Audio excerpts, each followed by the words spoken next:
Okay, thank you very much. Thank you for the morning. Now we'll just go to the next session, because in the morning we raised a number of issues about what global education is and how we do it. And when I was going around listening to the tables, there were a number of points that came up as well. And I want to go deep into it.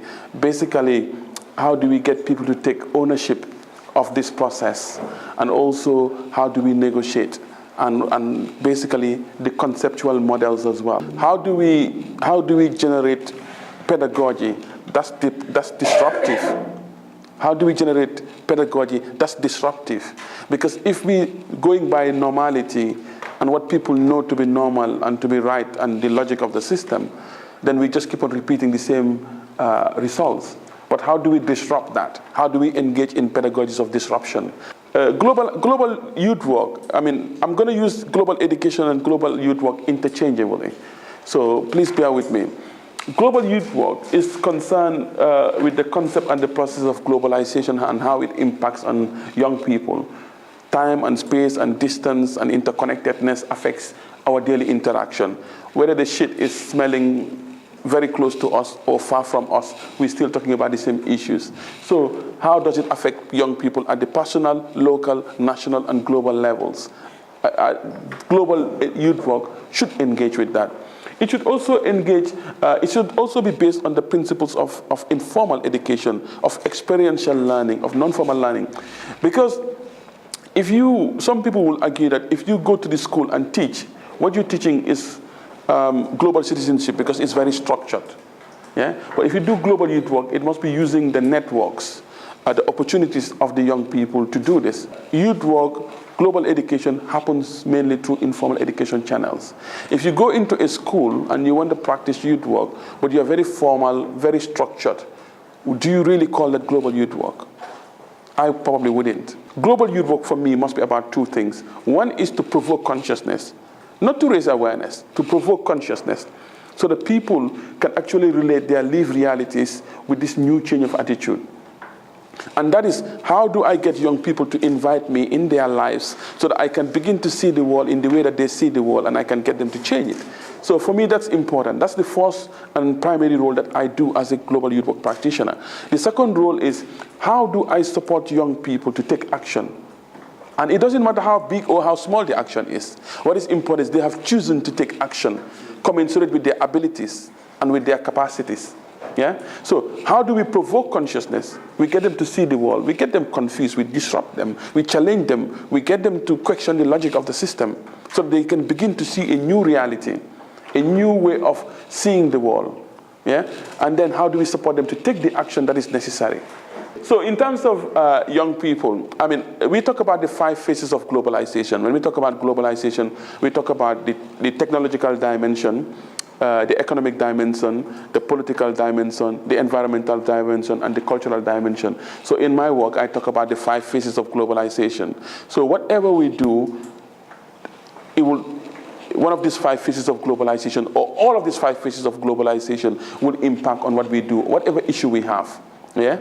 So how do we actually get the links? The links are the personal, local, national, global links. So how do we get young people? Good. The personal, local, national, and global links. So whatever issue we talk about, the clothes you wear, the food you eat, the energy you consume, the TV you watch, the music you listen to, whatever you do or wear or eat or whatever, it will have a personal, local, national, global link.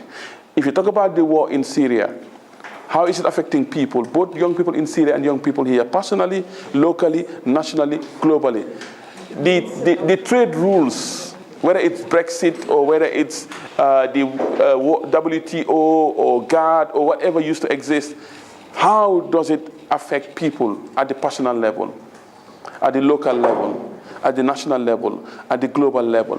When you talk about connecting with young people, you talk about all these complex issues of refugees, and young people cannot locate what you're talking about in their everyday lives. If young people can locate what you're talking about, then they'll be engaged in it, and that will lead to transformation. If you say to young people, we want to talk about refugees, but they have no connection with that at the personal level, or at the local level, or at the national level, or at the global level. Why would they want to engage? But if you talk about, okay, there are young people who are coming into Europe, they're in your schools now, they're in the neighborhood, well, how does that affect you? What do you feel about that? And then you can build on that. Young people are talking about, yeah, if you don't wear this latest Nike trainer or Gucci, then you're not cool. You're not seen to be cool. So how do you tap into that? That's something that affects them, something that touches their heart. Because in global education, we must not only learn with our head, but also with our heart. Because that is the experiential element, the dimension that we work with.